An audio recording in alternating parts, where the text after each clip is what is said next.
다니엘은 참 신비로운 인물입니다. 느부갓네살 왕 때 바벨론으로 포로로 끌려갔는데, 포로로 끌려가서 2인자 자리에까지 올랐습니다. 느부갓네살 왕이 죽고 벨사살이라는 사람이 왕이 돼서 다스릴 때 또다시 제3인자 자리까지 올랐습니다. 더 놀라운 것은 바벨론이 멸망한 뒤에 메데란 나라를 거쳐서 페르시아 이 바사가 패권을 장악하고 통치할 때도 또 왕의 총애를 받아서 최고위직에 오릅니다.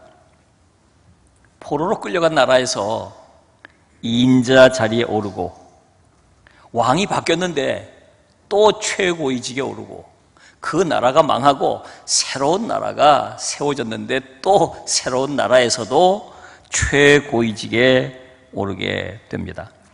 기간으로 보아도 수십 년 동안 출세 가도를 달려왔습니다. 어떻게 이럴 수가 있을까요? 더 이해하기 힘든 일이 있습니다. 지금도 이란에서는 다니엘을 선지자로 추앙하고 있다는 점입니다. 바사에 수산성이 있던 이란의 슈시라고 하는 도시에 다니엘의 영묘가 조성되어 있습니다.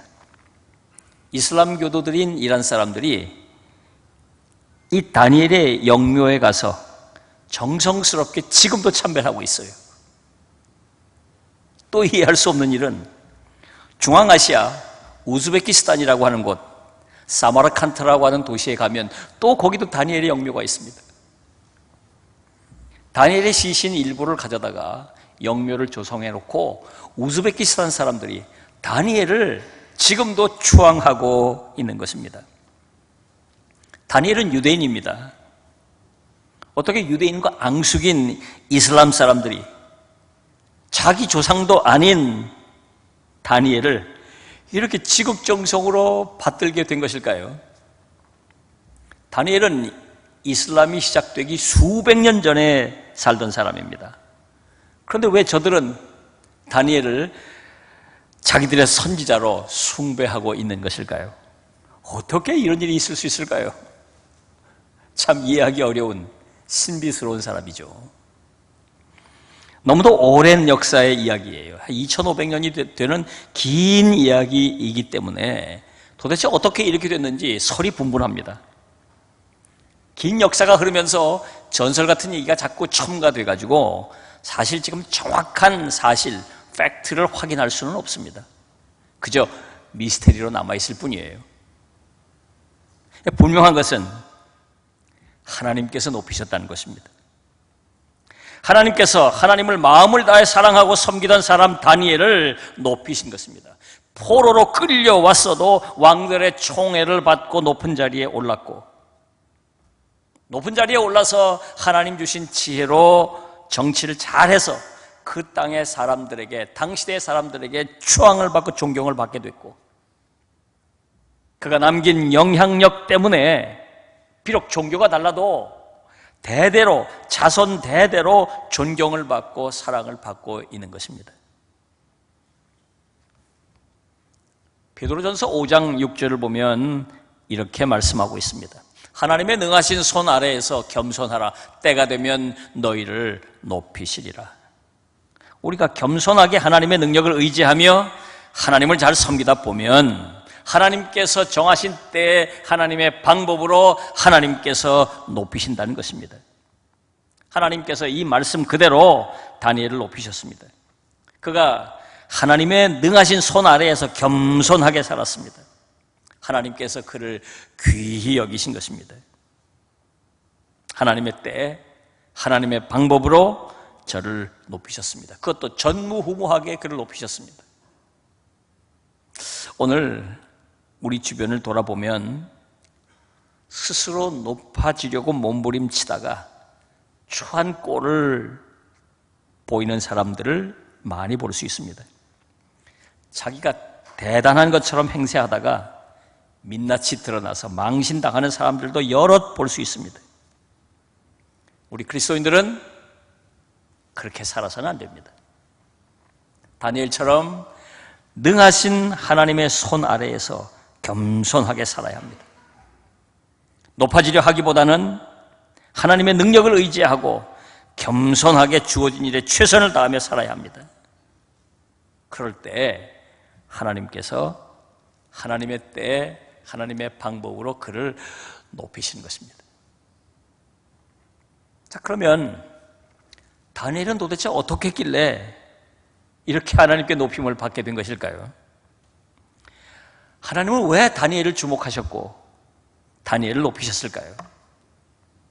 자, 이 질문에 대한 답을 찾기 위한 단서들을 우리는 다니엘서에서 발견할 수가 있겠습니다.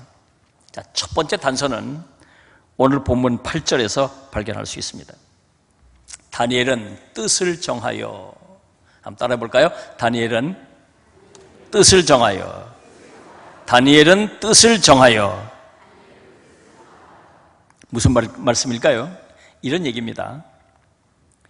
주전 650년 유다의 여호야김 왕 제3년에 바벨론의 느부갓네살 왕이 침공해 들어왔습니다. 여호야김 왕이 성전의 금은 보화 또 나라의 재물들을 탈탈 털어서 갖다가 바치면서 겨우 나라가 망하는 것을 면했습니다. 이때 느부갓네살 왕은 왕족들 또 귀족들 가운데 몇몇 사람을 포로로 끌고 갔습니다. 이때 청소년이었던 다니엘이 이 중에 포함돼서 포로로 끌려갔습니다. 다니엘은 포로로 끌려가서 갖은 고초와 수모를 겪었습니다. 유대인이지만 바벨론 사람처럼 교육을 받고 살도록 강요당했습니다. 심지어 이름까지 개명당했습니다. 다니엘, 하나님은 나의 심판자라고 하는 뜻의 히브리어 이름을 버리고 벨드사살, 바벨론 이름 벨드사살, 즉 벨이여 생명을 보호하소서, 이런 이름으로 개명을 당할 정도로 어려움을 겪었습니다. 이런 와중에 다니엘은 세 친구와 함께 특대생으로 선발됐습니다. 느부갓네살 왕 명을 받아서 3년 동안 바벨론의 인재로 특별 교육을 받게 된 것입니다. 그런데 다니엘은 특별 대우 받는 것을 거절했습니다. 무엇보다도 제공되는 특별 음식이 자기가 지켜온 율법에 어긋나는 것이기 때문입니다. 예를 들어서 산의 진미 그 풍성한 음식들 대부분은 우상제단에게 바쳐졌던 것들이기 때문에 거절했습니다. 그리고 많은 고기는 율법에서 금하는 것이기 때문에 먹을 수가 없었던 거죠. 그래서 다니엘은 뜻을 정했습니다. 왕이 제공하는 음식들과 포도주를 마시지 않겠다는 것입니다. 이방 땅에 끌려왔지만 하나님의 백성의 거룩을 지켜가겠다고 다짐한 것입니다. 우상 땅에 살면서도 하나님을 믿는 믿음을 온전하게 지켜가겠다고 뜻을 정한 것입니다. 다니엘이 이렇게 뜻을 정하는 일은 결코 쉬운 일이 아닙니다. 남의 나라 포로로 끌려온 주제에 거기서 이렇게 뜻을 정하고 살다가는 내쳐지거나 박해를 받거나, 특별히 지금 이 일은 왕이 명한 것이기 때문에, 왕명을 거역하는 것이기 때문에 큰 벌을 받을 수 있는 상황이에요. 그럼에도 불구하고 다니엘은 뜻을 정하고 하나님의 말씀에 어긋난다고 거절을 하고 먹지 않았던 것입니다. 심리학자 루스 브렌다와 동료들이 아주 간단한 실험을 한 일이 있습니다. 집단에 의해서 개인이 심적인 압박을 받을 때 어떤 반응을 일으키는가 하는 그런 실험입니다. 10명의 학생에게 5개 선을 그어놓고 제일 긴 선에 표시하라고 과제를 줍니다. 5개 선이 다 다르죠. 비슷비슷한데 잘 보면 제일 긴 것과 그렇지 않은 것들을 구별할 수가 있어요. 그런데 10명 학생들 가운데 9명을 따로 불러가지고 그들에게 두 번째로 긴 데다가 동그라미 표시를 하도록 약속을 합니다. 그리고 첫 번째 실험을 했어요. 다른 9명 학생들은 전부 두 번째 긴 데다 동그라미를 쳤는데 약속하지 않은 한 학생은 영문도 모른 채 과제 그대로 제일 긴 데다가 동그라미를 쳤습니다. 이걸 5번 반복을 하는데 두 번째 실험을 할 때 제일 긴 데다가 동그라미 표시를 했던 학생이 마음이 흔들리기 시작합니다.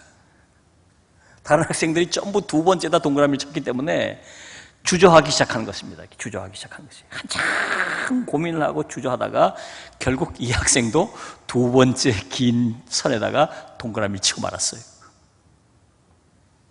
그래서 나중에 왜 거기다가 동그라미를 쳤는지 물었습니다. 심리적인 압박을 받았던 거죠. 처음에 왜 다른 사람들은 분명히 제일 긴 게 아닌데 왜 전부 저기다가 동그라미를 칠까? 처음에 굉장히 의심이 들었다는 거예요. 한참 고민을 해보는 가운데 가만히 있어라. 내가 잘못 판단한 걸까? 하고 자기 스스로 의심을 하기 시작하더라는 것입니다. 그리고 이러다가는 나만 바보 되는 거 아닌가? 그런 생각이 들더라는 거예요. 그래서 두 번째 자기는 분명히 아니라고 생각하면서도 두 번째다 동그라미를 쳤다는 것입니다. 주변의 그 심리적인 압박으로 인한 사람의 행동이 이렇게 달라지고 변화된다는 것을 보여주는 실험이에요. 우리가 세상 사람들과 더불어 살면서 신앙생활을 하게 되죠. 믿지 않는 사람들과 함께 더불어 살면서 신앙생활을 하게 됩니다. 이럴 때 세상 사람들로부터 심리적인 압박을 받게 됩니다. 때론 자기가 믿는 믿음을 드러내지 않으려고 합니다. 심할 경우는 자기가 믿는 믿음을 슬쩍 포기할 때도 있습니다. 우리가 다니엘에게 배워야 할 점이 이것입니다. 당시 다니엘은 청소년이면서도 이런 심리적인 압박을 이겨냈습니다. 누가 뭐라고 하든지 자기가 믿는 믿음을 당당하게 드러내기로 뜻을 정했습니다. 자기 믿는 믿음대로 살기로 뜻을 정했다 그 말이에요. 우리도 세상 속에 살면서 믿지 않는 사람들로부터 겪게 되는 심리적인 압박을 이겨낼 수 있어야겠습니다. 그러기 위해서는 뜻을 정해야 해요. 뜻을 정해야 해요. 딱 뜻을 정해야 합니다. 여기서 한 가지 짚고 넘어갈 일이 있는데요. 이렇게 뜻을 정한 것은 전적으로 스스로 선택한 일이라는 점입니다. 하나님께서 이렇게 하라고 명하지 않으셨습니다. 주변 사람들 가운데 믿음의 선배들로부터 권고를 받은 것도 아니에요. 전적으로 다니엘 스스로 그렇게 선택하고 그렇게 정했다는 것입니다. 자기 스스로 한 일이에요. 스스로 한 일. 이런 일들을 하나님이 귀히 여기시는 것입니다. 성경을 보면 서원이라는 것이 나옵니다. 요구되지 않은 선행이나 경건 행위를 자발적으로 하나님께 약속하는 것을 말합니다. 창세기 28장 22절을 보면 이런 말씀이 기록되어 있습니다.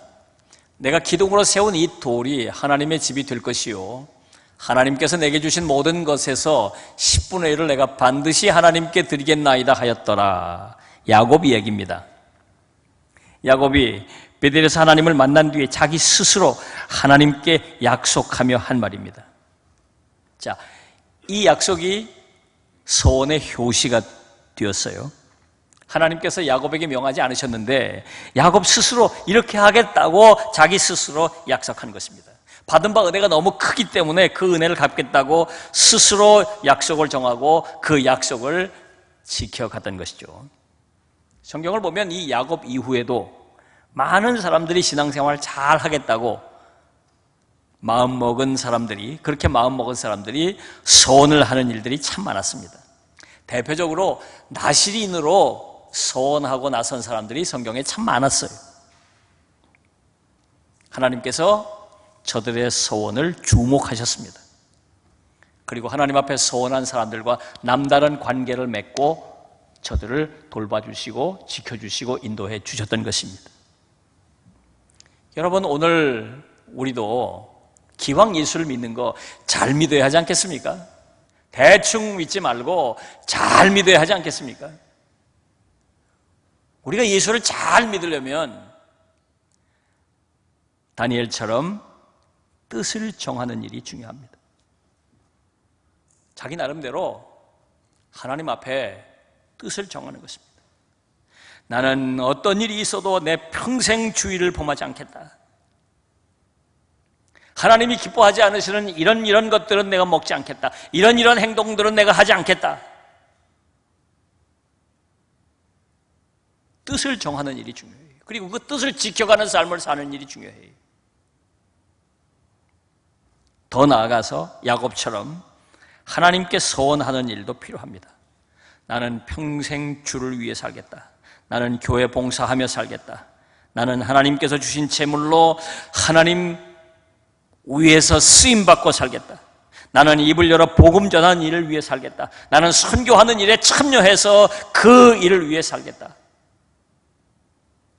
서원하는 일이 중요해요. 서원하는 일이. 하나님은 이런 사람들을 주목하시고 이런 사람들에게 남다른 복을 주시는 것입니다. 왜 하나님께서 다니엘을 높이셨는지 알 수 있는 두 번째 단서는 다니엘 6장 10절에서 발견할 수 있습니다. 다니엘이 이 조서에 왕의 도장이 찍힌 것을 알고도 그랬습니다. 알고도. 이런 말입니다. 메대의 다리오 왕 때 다니엘은 3명 총리 가운데 한 사람으로 발탁됐습니다. 그런데 다리오 왕이 다니엘을 총애해서 3사람 중에 최고로 최고 자리에 다니엘을 세우려고 했습니다. 이때 다른 2 총리와 고관들이 시기하며 다니엘을 제거하려고 했어요. 기분 나쁘겠죠? 포로로 끌려온 자가 자기들을 제치고 최고 자리에 오른다니 그거 감당할 수 있겠습니까? 정말 시기하고 수단 방법을 가리지 않고 끌어내리려고 하는 것이죠. 그러던 중에 다니엘의 유일한 약점인 신앙적 부분을 악용하기로 했습니다. 앞으로 30일 동안 다리오 왕 이외에 그 어떤 사람이나 그 어떤 신을 경배하거나 절하거나 숭배하는 자들은 사자굴에 쳐넣기로 하자고 왕을 설득했고 왕의 제가를 받아서 왕의 도장이 찍힌 조서를 전국으로 배포했습니다. 다니엘은 총리였기 때문에 이 사실을 누구보다 잘 알고 있었습니다. 그러나 다니엘은 물러서지 않았습니다. 집에서 늘 하던 대로 하루에 3번씩 무릎을 꿇고 기도했습니다. 예루살렘을 향한 창문을 활짝 열고 기도했습니다. 이 일로 다니엘은 조서대로 체포됐고 또 조서에 있는 대로 사자굴에 던져지게 됐습니다. 그렇습니다. 다니엘은 하던 대로 기도하며 사자굴에 던져져서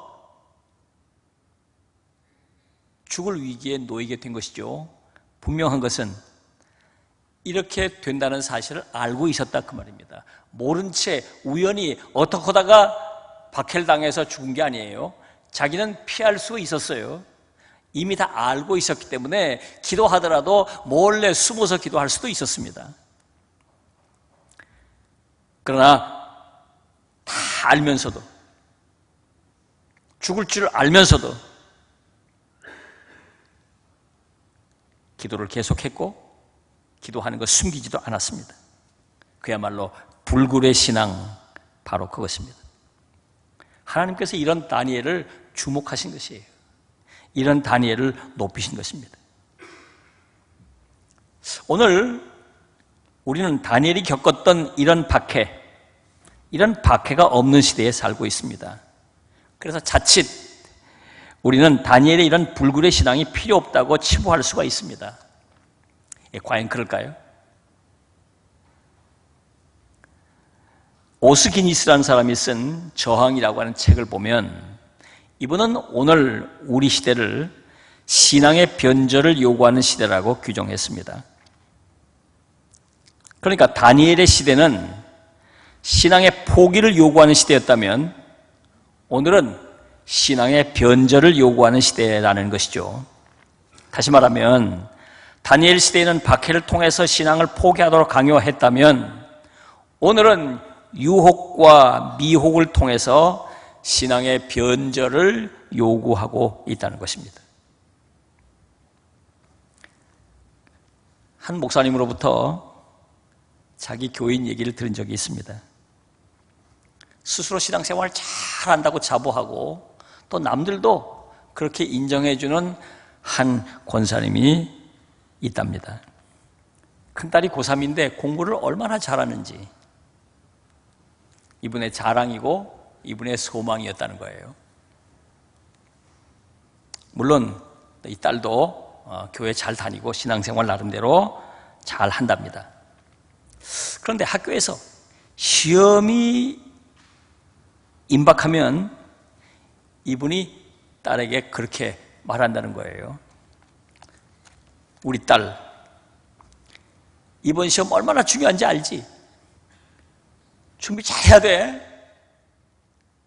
그리고 주일 아침이면 학원에서 특강을 하니까 학원에다가 데려다 주면서 또 이렇게 말한답니다. 우리 딸, 오늘은 교회 쉬고 학원에서 특강 들으며 열심히 공부해. 엄마 교회 가서 너를 위해서 기도할게. 그리고는 딸내미를 주일인데 학원에다가 공부시켜놓고 자기는 교회로 와서 간절히 기도한다는 것입니다. 우리 딸 이번에 시험 잘 보게 해주시고 좋은 대학 가게 해주시고 그렇게 간절히 기도한다는 것입니다. 저는 이분의 얘기를 들으면서 참 많은 걸 생각하게 됐습니다. 우선 과연 하나님께서 이분의 기도를 어떻게 들으실까? 주의를 어기고 학원 가서 공부하라고 그렇게 학원에 데려다 주면서 이 아이가 이번 시험을 잘 보게 해달라고 기도하는 그 기도를 하나님께서 어떻게 들으실까 하는 것입니다. 입장을 바꿔놓고 여러분 생각해 보십시오. 여러분이 하나님이라면 이런 사람 기도를 들으실 거예요? 안 들으실 거예요? 그리고 또 하나, 이것이야말로 이 시대 그리스도인들에게 일어나는 신앙의 변절이 아닐까 생각하게 됐습니다.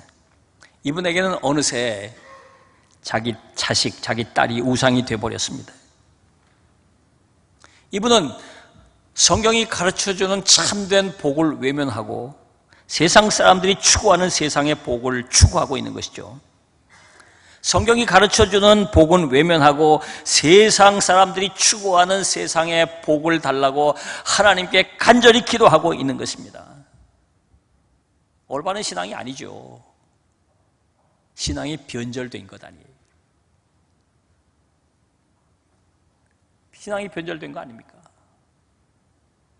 오늘도 주일날 예배 드리지 않고 직장에 가고 사업하고 돈벌이에 열심히 하면서 하나님 앞에 나와서 돈 많이 벌게 해주시고 또 사업 번창하게 달라고 기도한다고 한다면 그게 올바른 신앙입니까? 사도 바울은 로마서 12장 2절에서 이렇게 권하고 있습니다. 너희는 이 세대를 본받지 말고 오직 마음을 새롭게 함으로 변화를 받아 하나님의 선하시고 기뻐하시고 온전하신 뜻이 무엇인지 분별하도록 하라. 세상 사람들이 추구하는 것을 따르지 말라는 말씀입니다. 한마디로 말하면 저항하라는 말씀이에요. 세상 풍조에 저항하라는 것입니다. 하나님과 뜻과 배치되는 세상 풍조에 저항하라는 것입니다. 하나님이 없다고 추구하는 세속주의 세상 풍조에 저항하라는 것입니다. 그렇습니다. 오늘 우리는 다니엘처럼 박해에 저항하는 시대에 살고 있지는 않습니다.